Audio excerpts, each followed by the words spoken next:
Saludos queridos estudiantes, habiendo terminado la primera unidad del sistema digestivo correspondiente a las generalidades, vamos a iniciar entonces la siguiente unidad, que corresponde a motilidad. Y en esta primera oportunidad vamos a hablar acerca de los principios de la motilidad gastrointestinal, que van a sentar las bases de los mecanismos fisiológicos más importantes para explicar cómo es la motilidad en cada segmento del tubo digestivo. Bien, como logro de esta sesión, tenemos que el alumno al final de la misma es capaz de explicar y comprender los principales mecanismos de la motilidad gastrointestinal. Para eso vamos a recordar un poquito acerca de lo que ya hemos estudiado, la pared del tubo digestivo. Recordemos entonces que la pared del tubo digestivo tiene cuatro capas. La primera es la mucosa, la segunda es la submucosa, la capa muscular propia y la serosa o adventicia. Recordemos entonces que la capa submucosa tiene un plexo, que vemos aquí en amarillo como si fuera una red, que corresponde al plexo submucoso de Meissner. Seguido, en la capa muscular propia, encontramos una red similar, pero que cobra importancia desde el punto de vista de la motilidad, y es el plexo mientérico de Auerbach. Ambos, como ven, no son independientes, sino se encuentran comunicados, y a su vez estos se van a comunicar a través del sistema nervioso autónomo que los va a regular de alguna manera, como vamos a ver. Muy bien, entonces la motilidad, según este gráfico, se basa prácticamente en esta capa importante que es la capa muscular. Y observen ustedes, para recordar, que la capa muscular propia tiene una porción que es circular o de orientación circular y la otra son fibras musculares de orientación longitudinal. El famoso cile, circular interno, longitudinal externo, en medio del cual encontramos el plexo de Auerbach. Algunas generalidades o algunas cosas importantes que hay que recordar del músculo liso. Las fibras musculares lisas miden de 200 a 500 micras de longitud y tienen 2 a 10 micras de espesor. Estas se van a disponer en el tubo digestivo en haces, formando husos musculares de hasta 1000 fibrillas cada una, paralelas unas entre otras. Se encuentran conectadas entre ellas por uniones de tipo gap, también la van a encontrar ustedes como uniones de hendidura, que va a permitir el paso de iones de una fibra a otra. Y estas comunicaciones o estas hendiduras hacen posible que estos iones pasen o esta comunicación sea más veloz o más rápida en el sentido longitudinal que en el sentido circular. Además, tenemos que conocer que la contracción en el músculo liso genera una baja necesidad de energía, es decir, gasta mucho menos energía que la contracción en el músculo estriado. Como vemos aquí, la contracción en el músculo liso genera un gasto de 1/10 o una 300ava parte respecto al músculo esquelético.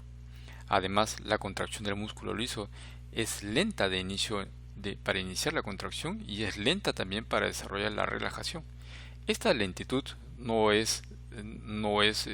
en desmedro de la contracción del músculo liso. Por el contrario, va a favorecer a la contracción muscular lisa desde el punto de vista de que va a generar más fuerza de contracción que el músculo estriado, generando una fuerza de 4 a 6 kilogramos por centímetro cuadrado. Vale decir entonces que la lentitud en la contracción y la lentitud en la relajación van a favorecer la fuerza de contracción del músculo liso. Y otra cosa más que hay que recordar es que la contracción y relajación es regulado por el calcio, en el caso del músculo liso.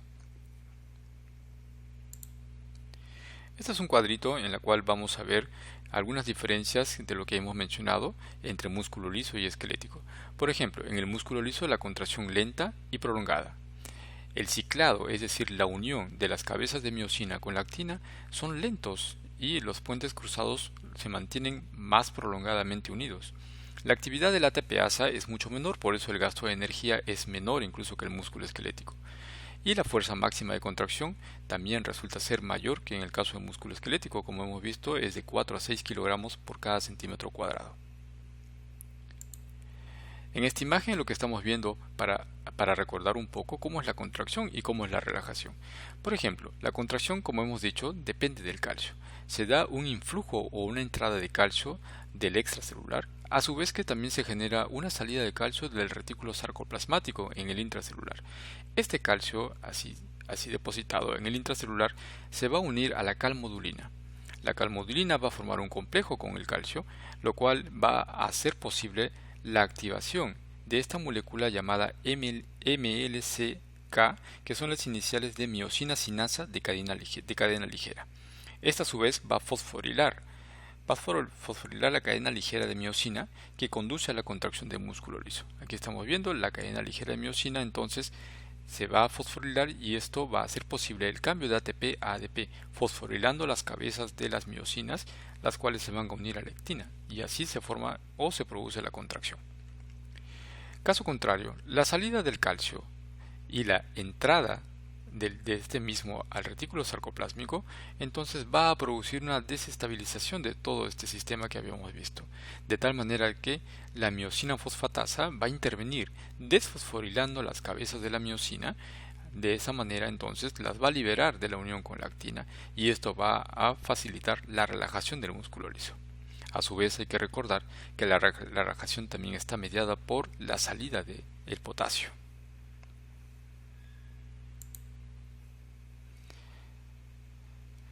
En esta imagen estamos viendo cómo es la inervación. Lo que observamos aquí es que los extremos terminales de las fibras nerviosas no tienen ramificaciones, como sí lo podemos observar en el músculo esquelético. Por el contrario, o a diferencia de este último, va a presentar estas estructuras que vemos aquí, que son varicosidades, llamadas las varicosidades, que se encuentran a lo largo de los ejes de estas fibras, donde se van a hallar vesículas similares a la placa terminal que contienen sustancias que van a funcionar o sustancias neurotransmisoras. En ese esquema vemos lo mismo, en el cual estamos viendo estas varicosidades y estas sustancias que son liberadas, estos neurotransmisores que son liberadas a este uso muscular.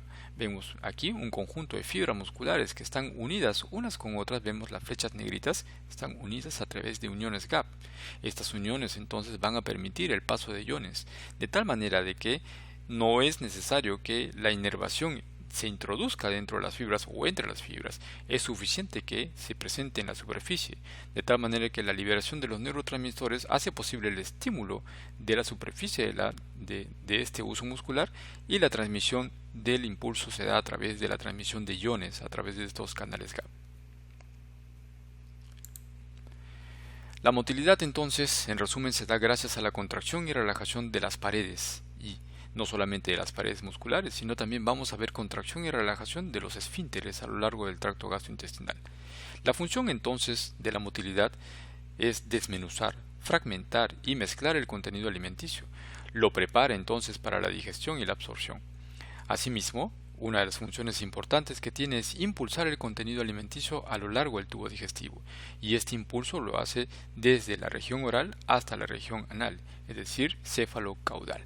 No existe un movimiento que sea caudocefálico o de la región caudal a la región cefálica, y esto es lo que explica o será explicado más adelante como uno de los principios importantes en el sistema digestivo.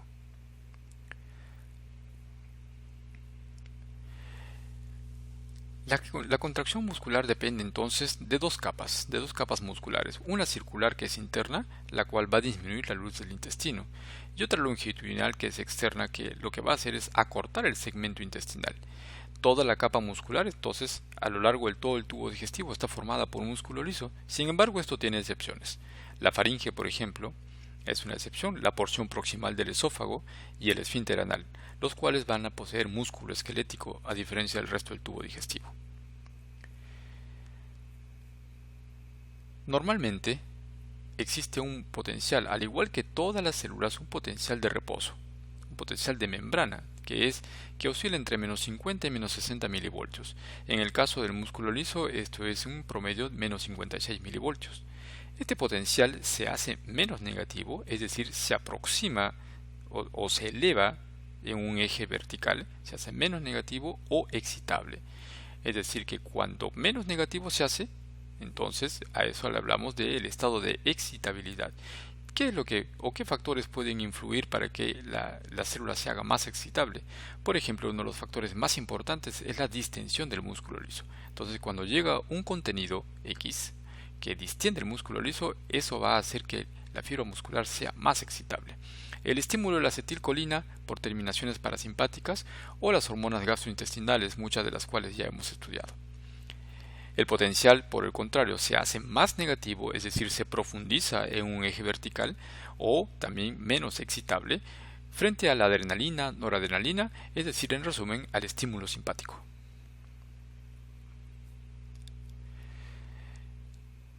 El músculo liso tiene una excitación intrínseca, lenta, y posee dos tipos de ondas, las ondas lentas y ondas en espigas. Las ondas lentas solo están presentes en el tracto gastrointestinal. Son cambios lentos y ondulantes del potencial de reposo. Ese potencial de reposo que hemos mencionado, que es menos 56 milivoltios, entonces tiene oscilaciones lentas y que son rítmicas y periódicas. A esas oscilaciones lentas que no llegan a transformarse en un verdadero potencial de acción, vamos a llamarles ondas lentas. Entonces, no son potenciales de acción. Recordar, esto es muy importante, las ondas lentas no son potenciales de acción, solamente son oscilaciones que conforman despolarizaciones y repolarizaciones sin llegar a generar un potencial de acción. En la fase de despolarización de la onda lenta, entonces, esta se acerca al umbral eléctrico, mientras que en la fase de despolarización, en la fase de repolarización, entonces se aleja más del umbral eléctrico. Pero ¿qué pasa si la despolarización, por ejemplo, tiene una mayor fuerza? Entonces, si la despolarización es mayor, esta puede provocar ahora sí un verdadero potencial de acción. En este gráfico lo que estamos observando en la parte superior efectivamente son las ondas lentas. Vean ustedes cómo estas ondas lentas son rítmicas, periódicas, oscilantes. Son oscilaciones del potencial de reposo de membrana. Pero ¿qué sucede cuando estas oscilaciones alcanzan una mayor excitabilidad? O sea, son más excitadas o más estimuladas. Entonces supera o llega hasta el potencial umbral generando estas ráfagas de contracción, estas ráfagas de potenciales en la parte superior o en la meseta de las ondas lentas. Esto es lo que se traduce en la contracción. Entonces ha superado el potencial umbral y ha generado un potencial de acción que se traduce en contracción muscular. Y en la parte de abajo estamos viendo cómo hay una distancia en tiempo, una brecha de tiempo entre lo que es el fenómeno eléctrico y el fenómeno mecánico en punteado. Es decir, primero se da el fenómeno eléctrico y después de un tiempo se da el fenómeno mecánico. Ese es el retraso de lo cual hablábamos, tanto un retraso en la despolarización como en la repolarización, de tal manera que el mayor tiempo que ocupa el músculo liso en contraerse y relajarse, mantiene mayor tiempo unidas también las cabezas de miosina con la actina, generando una mayor fuerza de contracción a comparación del músculo esquelético. Las ondas lentas, entonces, estas ondas que oscilan, tienen una intensidad que varía de 5 a 15 milivoltios. La frecuencia es en el tubo digestivo de 3 a 12 ondas por minuto. 3 a 12 ondas lentas por minuto. El estómago es la porción del tubo digestivo que tiene las ondas con menor frecuencia, 3 ondas lentas por minuto, mientras que el duodeno es la zona que tiene la mayor frecuencia, 12 ondas lentas por minuto. En el caso, por ejemplo, del hilo terminal, estamos hablando de un promedio de 8 a 9 ondas lentas por minuto. Y hay que recordar que siempre es necesario la presencia de las ondas lentas para poder producir potenciales de acción. Recuerden que los potenciales de acción, como hemos visto en la figura anterior, se generan en la meseta o se generan gracias a la presencia de las ondas lentas. Si no existen ondas lentas, no existirían entonces potenciales de acción. Entonces, por eso es que aquí decimos que se necesita siempre la presencia de las ondas lentas. La frecuencia de las ondas lentas no son influenciadas por la actividad neural vegetativa o autónoma, ni por las hormonas. Es una propiedad intrínseca propia del tubo digestivo. Es por eso que este es el llamado sistema nervioso entérico. Tiene un marcapaso propio incluso, como vamos a ver. Efectivamente, aquí estamos describiendo unas células que no hemos comentado hasta el momento, que están presentes en el plexo mientérico de Auerbach, y están presentes también entre las fibras musculares lisas. Estamos hablando de las células intersticiales de Cajal. Estas células intersticiales de Cajal que estamos viendo que son células que tienen prolongaciones citoplasmáticas, como estamos viendo aquí, están unidas entre ellas y tienen contacto también con la musculatura lisa y están también inmersas en el plexo mientérico. Estas van a funcionar como un marcapaso. Pero ¿de dónde aparecen estas células? Estas células son células que se originan del mesénquima, que tienen un citoplasma prolongado y se encuentran entre las células ganglionares del plexo de Auerbach. ¿Okay? Funcionan como un marcapaso dando la frecuencia de las ondas lentas. Entonces esa frecuencia de 3 a 12 ondas lentas por minuto lo da este marcapaso intrínseco en el tubo digestivo, que son las células de Cajal.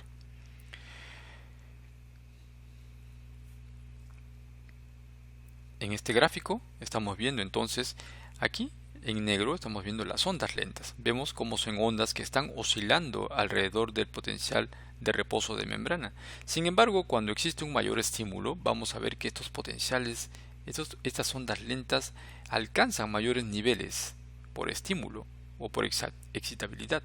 Cuanto más alto es el nivel, entonces superan el potencial umbral, y al superar el potencial umbral producen esta ráfaga de despolarización.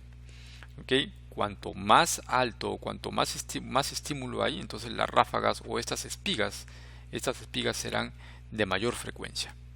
Esta es la fase entonces de despolarización, mientras que la fase por debajo de las ondas lentas corresponde a la fase de hiperpolarización.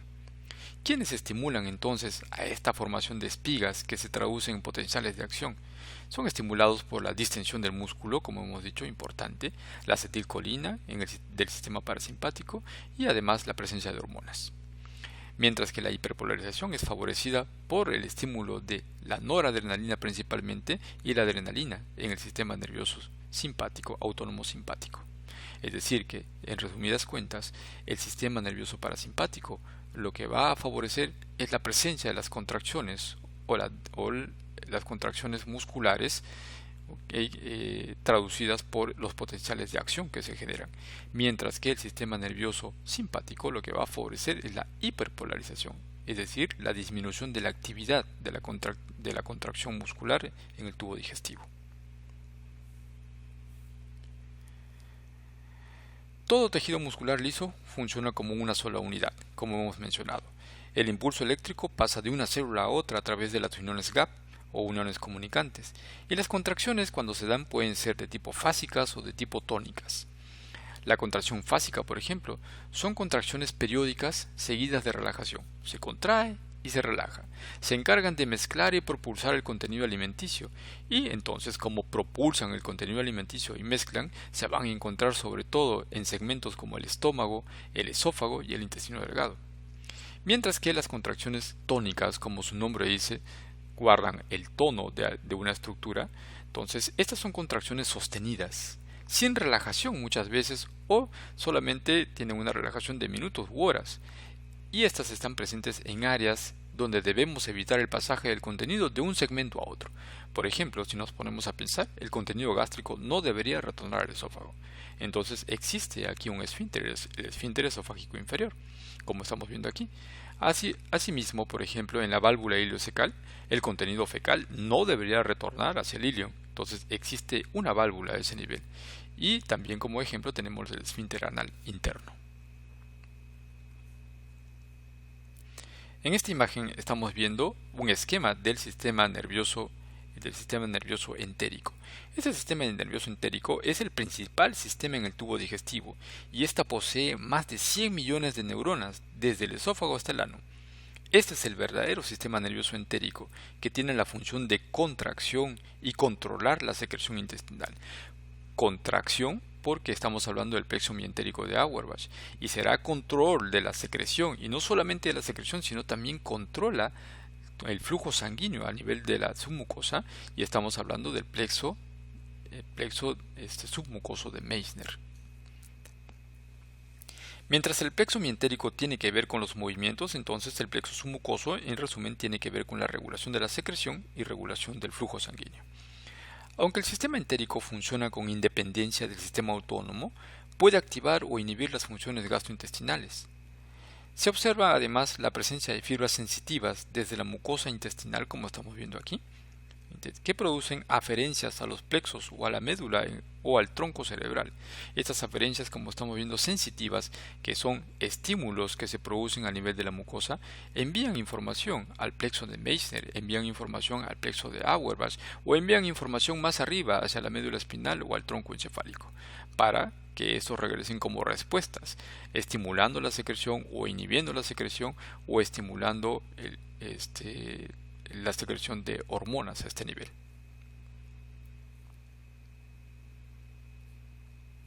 En este otro esquema, que básicamente explica lo mismo, estamos viendo cómo este sistema entérico, sea el plexo mientérico de Auerbach o de Meissner, tiene un control o una regulación, es decir, no son elementos aislados, tienen comunicación entre ellas y a la vez tienen comunicación con el sistema nervioso autónomo, sea simpático o parasimpático. Si es simpático, entonces miren, principalmente lo que van a llegar son fibras postganglionares. Y si es sistema parasimpático, las fibras que van a llegar principalmente son fibras preganglionares. Sin embargo, no todas las neuronas que están presentes a este nivel son excitatorias. Vamos a tener también la presencia de neuronas inhibitorias en los plexos mientéricos. Por ejemplo, la presencia de neuronas secretoras de BIP, que lo que van a hacer es relajación de los esfínteres. Esto es para recordar un poco del control autónomo que estábamos hablando. Entonces tenemos hasta ahora un sistema nervioso entérico, que está representado por los plexos de Meissner y Auerbach, que es propiamente el tubo digestivo, y un sistema nervioso extrínseco que los regula, el sistema nervioso autónomo, sea parasimpático o simpático. Recordemos entonces aquí la médula espinal, tiene sus segmentos y de cada segmento, por ejemplo, van a nacer de las partes craneal y sacra las fibras que son de tipo parasimpáticas, mientras que de las porciones toracolumbares nacerán las fibras que son de tipo simpáticas. Entonces, en el gobierno del tubo digestivo, un importante par craneal de todas las que estamos viendo aquí es el 10º par craneal o nervio vago. Como estamos viendo, el nervio vago prácticamente inerva gran parte del tubo digestivo, y el nervio vago entonces va a inervar la parte del músculo estriado del esófago, la pared del estómago, el intestino delgado y el colon ascendente, mientras que los nervios pélvicos desde S2 a S4 van a inervar entonces el colon transverso, el colon descendente, sigmoides y músculo estriado del canal anal externo. Mientras que en la parte que corresponde al sistema nervioso simpático, vamos a ver que estos en el tubo digestivo tienen que ver desde T5 hasta L2. Sus fibras van a llegar y van a llegar primero a unos ganglios que están presentes a este nivel. Por ejemplo, aquí estamos viendo el ganglio celíaco, el ganglio mesentérico superior, mesentérico inferior, el ganglio hipogástrico. Llegan las fibras entonces, estas fibras preganglionares a los ganglios, hacen su relevo aquí y salen las fibras postganglionares. Dicho de otra manera entonces, el sistema nervioso parasimpático, prolonga sus neuronas o sus fibras nerviosas y son las fibras preganglionares las que llegan al tubo digestivo. ¿Dónde se encuentran entonces los ganglios? Se encuentran justamente en los plexos nerviosos mientérico y el plexo de Meissner. Ahí se encuentran los ganglios a donde van a llegar las fibras. Por eso se llaman fibras preganglionares y son fibras más prolongadas, ¿no es cierto?, más largas. Mientras que el sistema nervioso simpático hace relevo primero los ganglios que están fuera del tubo digestivo que hemos mencionado y luego salen las fibras postganglionares que van a llegar recién al tubo digestivo. Entonces es una diferencia estructural que hay que recordar. Este esquema resume prácticamente todo lo que hemos mencionado hasta el momento. Primero nos ubicamos, tenemos aquí la pared intestinal, tenemos el músculo longitudinal externo, el músculo circular interno, entre el circular y longitudinal el plexo mientérico de Auerbach. Esto sería la submucosa, ahí está el plexo submucoso de Meissner y esto es la mucosa. Entonces en la mucosa que vamos a encontrar células endocrinas, células secretoras. Vean ustedes que hay el control del sistema nervioso autónomo parasimpático y simpático. Entonces aquí en el parasimpático habíamos mencionado cómo las fibras, las que llegan, son las fibras preganglionares. Preganglionares están antes del ganglio. ¿Dónde está el ganglio? Aquí está, en el plexo mientérico y en el plexo submucoso. Llegan entonces a los ganglios y el neurotransmisor por excelencia es la acetilcolina. Una vez que llegan a esos ganglios de relevo, salen fibras que van a ir a los músculos longitudinal, circular, incluso van a ir al plexo de Meissner y del plexo de Meissner van a salir fibras que pueden ser incluso colinérgicas o peptidérgicas. Recordemos entonces que las fibras peptidérgicas lo que van a liberar son péptidos intestinales. Entonces estas fibras colinérgicas o peptidérgicas que al final llegan sean a los músculos o a las células endocrinas y secretoras, estimularán entonces tanto la contracción como la secreción de sustancias a nivel de la mucosa. Entonces, en resumen, el sistema nervioso parasimpático lo que hace es favorecer la liberación de sustancias y favorecer la contracción muscular. Mientras que, por otro lado, el sistema nervioso simpático, a través finalmente de la noradrenalina, que es lo que va a producir finalmente, entonces lo que va a producir es un efecto inhibidor. Vean ustedes cómo las fibras simpáticas llegan primero a un relevo, a un ganglio simpático, por ejemplo el ganglio celíaco, y lo hacen a través de la acetilcolina como neurotransmisor. Lo que llega a los plexos mientérico y al plexo submucoso son fibras postganglionales. Vean ustedes la fibra postganglional cómo llega al plexo mientérico de Auerbach, ¿okay? O si no, parten fibras que van a estimular directamente a la capa muscular o van a llegar directamente hasta la mucosa. Entonces, estas conexiones que existen a diferentes niveles tienen como neurotransmisor a la noradrenalina. Esta noradrenalina entonces va a funcionar, como hemos mencionado, como un inhibidor de la función gastrointestinal, inhibiendo la contracción muscular e inhibiendo la secreción de esas células endocrinas y secretoras. Entonces, gracias o debido a este sistema de conexión entre el sistema entérico y el autónomo, se dan los llamados reflejos gastrointestinales. Estos reflejos pueden estar dentro de la pared abdominal o pueden ser reflejos que parten del tubo digestivo hacia otras estructuras. Por ejemplo, dentro de la misma pared abdominal tenemos los reflejos que controlan la secreción, reflejos que controlan el peristaltismo o el movimiento de mezcla, o también pueden ser reflejos inhibitorios. Los reflejos del intestino hacia los ganglios simpáticos prevertebrales. Estos reflejos, por ejemplo, permiten dar señales que al final se van a transformar en reflejos gastrocólicos, por ejemplo. El reflejo gastrocólico, que lo que va a pasar es que todo elemento que distienda el estómago, es un reflejo de distensión, va a producir una contracción del colon. ¿Okay? Es el reflejo gastrocólico que está bien desarrollado, bien notorio, sobre todo en los recién nacidos. Tenemos el reflejo enterogástrico, la cual lo que busca es inhibir la motilidad y la secreción gástrica. Es decir, llega el elemento o el contenido al intestino y éste envía un reflejo al estómago para inhibir la motilidad y la secreción del mismo.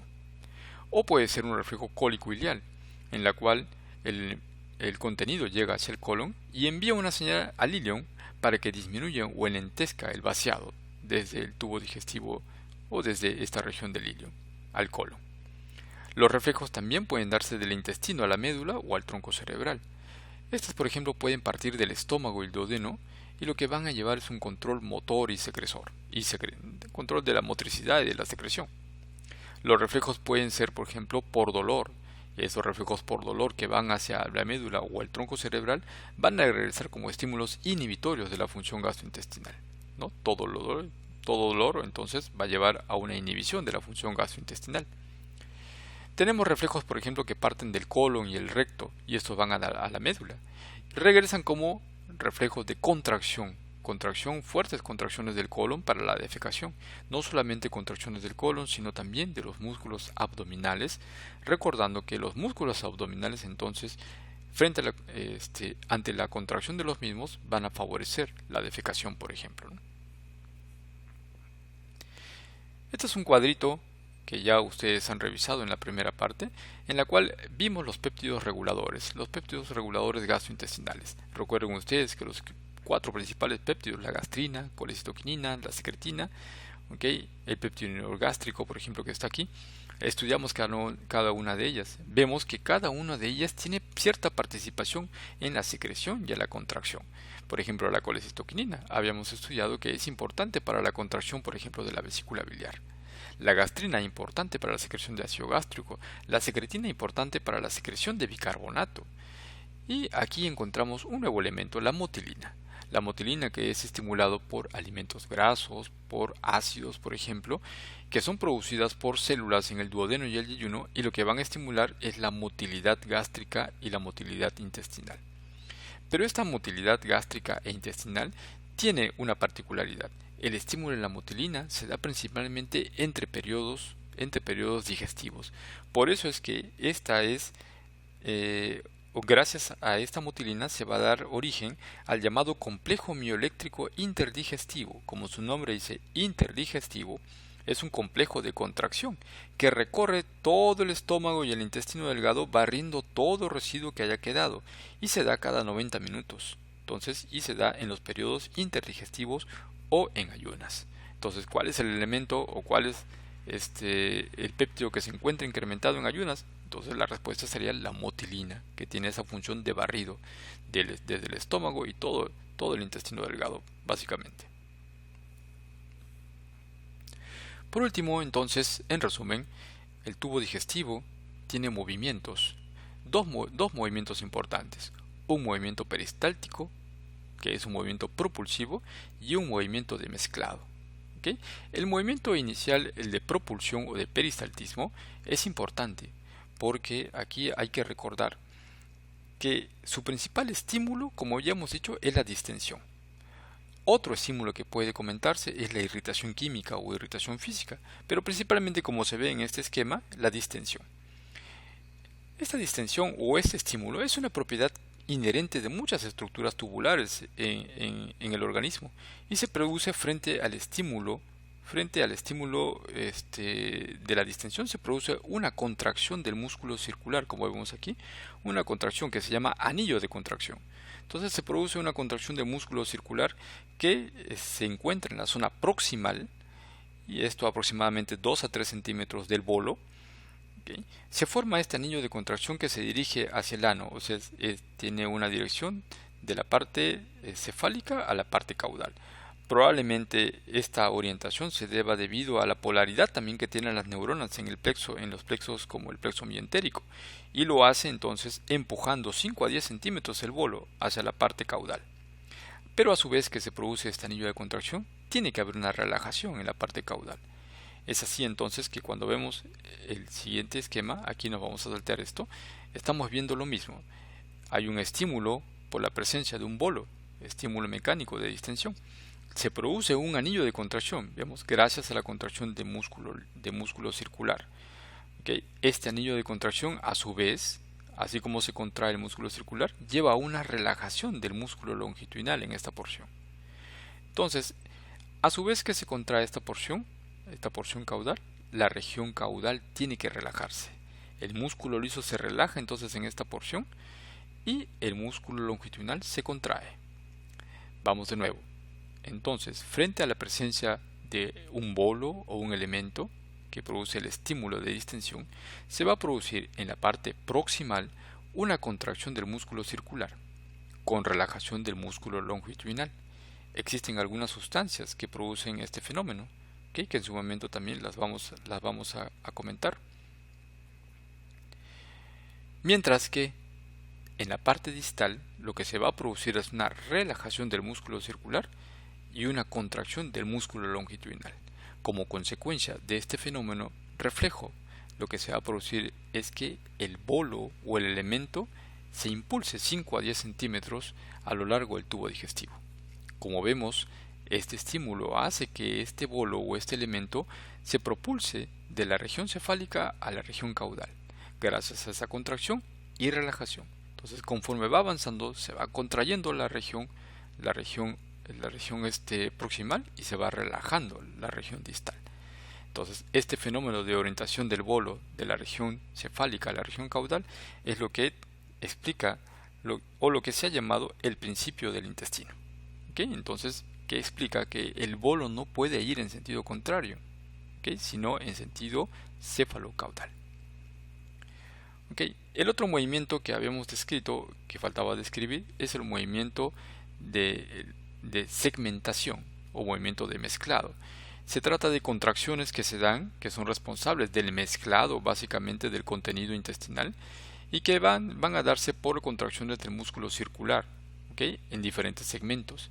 Estas contracciones van a llevar, como hemos dicho, al mezclado, la fragmentación de los elementos, de los elementos dentro del tubo digestivo. Sin embargo, no tienen que ver, como se ve aquí, vemos flechas opuestas o en diferentes direcciones, no tienen que ver con la propulsión de los alimentos.